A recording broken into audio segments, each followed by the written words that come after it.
Hello friends, once again welcome back to the channel, and this is Gaurav here, and in today's video we're gonna learn about basic player movement. So what we are waiting for, let's dive into the Unity. Okay, now first of all we need to create a Unity project. It's very easy and simple. I already taught you in the last video, isn't it? Okay, now here's our Unity's interface. We will learn about it in the last video. And for those guys who are new in this channel, you should check out previous video first just for better understanding. Okay, now I'm gonna make a ground and a player. Let's create a cube to make a ground and stretch it on the x-axis and the z-axis, 100 in x and 100 in z. Okay, now let's make a player. For player, again I'm gonna make a cube and increase its size 555 in all directions and make it on the surface. To do that, just move it up in the y direction. To get accurate y position, just use V key and then drag your cube on any corners. Then you will get your accurate y position and now your cube on the surface. And for the x and z, gonna be 0 to make it on center of the ground. But where is our cube now? It's not visible, right? Our cube is hard to see because the ground and the player color is same, which is white color. Okay, to change its color, let's go on the project tab and asset folder and right click here, then create and then material. Now we need two materials, one for our ground and one for our player. Let's duplicate it by pressing Ctrl D for Windows user and Command D for Mac user. Change their names and then apply both materials on player and the ground. To do that, just drag each of them to player and ground, but they are still in the same color. To change that, we need to edit color in the materials. Let's change ground color first. Click on the ground material here and then in the inspector you can choose any color for your ground. For now I'm giving black to ground, and now you guys do that same for your player. Give any awesome color to your player and I'll meet you in a second. Okay, now I hope you guys gave your player an amazing color. That's awesome. Whew. I'll make a separate detailed video for materials. For now, our player is clearly visible. Perfect. Now create a C# script. But wait, for your information, note that while creating C# script, do not give any space in between its name. It's very important. And now open it. Okay, now here we write our code for our player movement. As you see that there is two methods, start and update. A start method only call once in the beginning after when game starts, and in the other hand there is an update method. It will be called every single frame continuously. Let's see that in the real time. I'm gonna print something like yo man, I'm start. I called only once, and same for the update.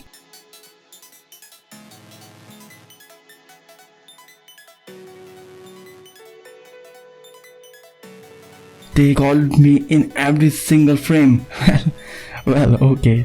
Well, as you see here in the console tab, starts was only called once, but the update calls many times. Look here, see that? So we actually use start for initialization or for those functions which is only wanna call in one time after game starts. But for update, we use update for calling function which need to be called in every single frame, like a movement of the player. Got it? Okay, now let's create actual code for our player movement. To do that, we need to use transform.translate. But now again you guys might wondering that why we are using transform.translate. Well, okay, here we referencing transform component from our player's transform. If you remember that in the last video I was told you that transform is responsible for movement, rotation and the scale. Got it? Because we want to move our player and control its movement, so that's why we are using transform. Basically, we are just wanted to control that transform component from our code. Awesome. And for the translate, Well, we are using translate because we want to move our player smoothly like this. Okay, now transform.translate function need to access 3 coordinates x, y and z. So let's make our cube to move towards right side. To do that, let's give 1 to the x and 0 to y and z axis. And now let's test it. Drag that script into your player and hit play button. And now, whoops, you see that? Our player just ran away and it was very fast. Okay, well, it depends on your system's speed. Means if your system is good, then you'll get nice performance, but if your system is very poor and slow, then then your performance will be died. To fix that issue, we use something called time.delta-time, and when we multiply it with our x-axis, then we play again and see. This time our player isn't running too fast, and now it's not moving too faster, cause time.delta-time makes it to call only once in a second, right? Not by frame. But now it's too slow. Well, to fix that, let's increase x value something 50. 50 looks pretty nice, but still there is a problem. And what's that?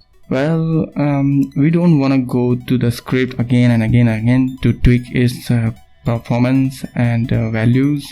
It would be good if we can tweak its speed from the inspector, right? It will be so handy. Well, we can do that. So let's do this and head back to the script again. Give a float type variable name speed and give it default value. I'm giving 50, and here down here change 50 to speed. Also make it public so that we can see it on the inspector tab, and then save it. And now let's check it on inspector. Now look at that, here we have a speed controller.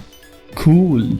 Now we can tweak speed from inspector. So amazing. Look at that, how easy is it? Notice that if I make a value to negative, then our player moves to other direction. Interesting, isn't it? Now let's go to the main point to control our player.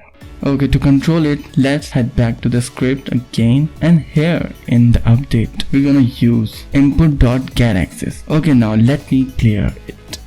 Input.getAccess. So let's head back to the Unity again just for a moment. Here edit and project setting, and then imports, and here you can see a little drop down button just beside of axis. See, now open it. There are some axes here, but today we are just focused on horizontal and vertical axis.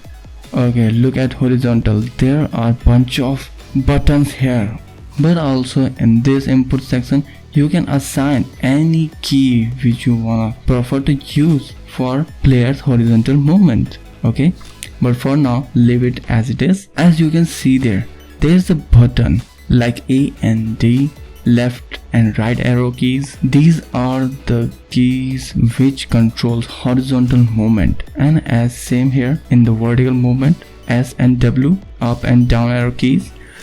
Let's see in horizontal, if we press right arrow key, it will go to right direction, and if it's left button, then it will go to opposite direction.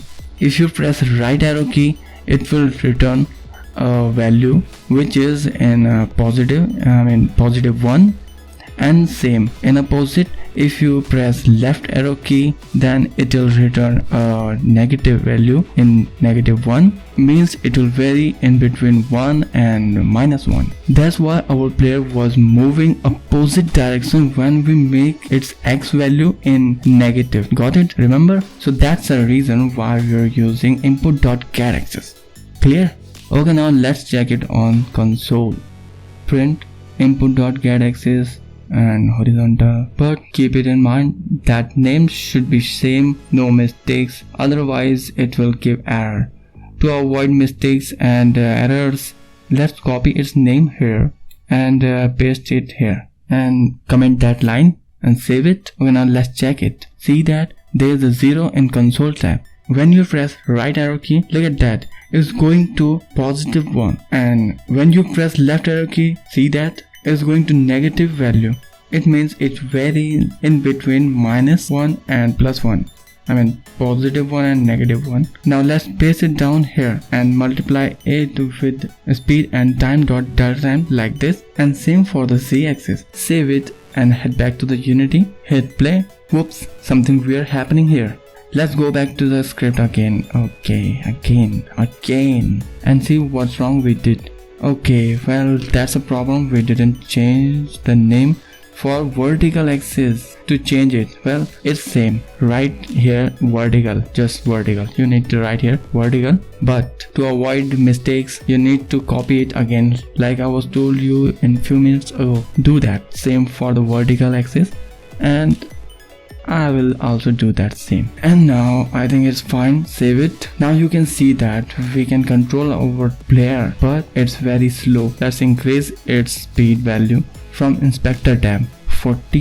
40 is good, I think. So my dear friends, now you know how to move your player. It's very easy and simple way to move your player. Now it's time to end this video. Hope you guys learned something new from this video. For now I'm just wanna say keep learning, keep practicing, and stay happy and safe, and I'll catch you guys in the further upcoming videos. For now, see you later.